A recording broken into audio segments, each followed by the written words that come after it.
కాంగ్రెస్ అగ్రనేత ప్రియాంక గాంధీకి ED shock ఇచ్చింది. ప్రియాంకపై మనీ లాండరింగ్ కేసు పెట్టింది ఎన్ఫోర్స్మెంట్ డైరెక్టరేట్. హర్యానాలోని ఓ భూమి కొనుగోలు విషయంలో ఆమె పేరును ఛార్జ్ షీట్ లో పొందుపరిచారు అధికారులు. ఎన్ఆర్ఐ వ్యాపారవేత్త అయిన సిపి తంపి, బ్రిటన్ జాతీయుడు అయిన సుమిత్ చద్దాపై నమోదైన మనీ లాండరింగ్ కేసులో భాగంగా ఛార్జ్ షీట్ లో ప్రియాంకతో పాటు ఆమె భర్త రాబర్ట్ వాద్రా పేర్లను ప్రస్తావించింది ఈడీ.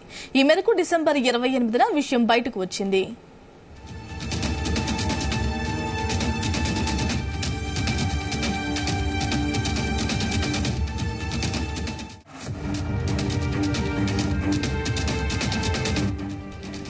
ప్రియాంక భర్త రాబర్ట్ వాద్రా 2006లో ఫరియాబాద్ ప్రాంతంలోని అమీన్పూర్లో రియల్టర్ పహ్వా నుంచి 40 ఎకరాల భూమిని కొనుగోలు చేశారు. 2010లో అదే భూమిని తిరిగి పహ్వాకు అమ్మేశారు. అదేవిధంగా 2006లో అమీన్పూర్ గ్రామంలో పహ్వా ద్వారా ప్రియాంక ఓ ఇంటిని కొనుగోలు చేశారు. 2010లో అదే ఇంటిని తిరిగి పహ్వాకు అమ్మేశారు. ఈ సందర్భంగా జరిగిన ఆర్థిక లావాదేవీలు అన్ని విదేశాల నుంచి డబ్బులు అక్రమంగా వచ్చాయనేది ఈడీ ఆరోపణ.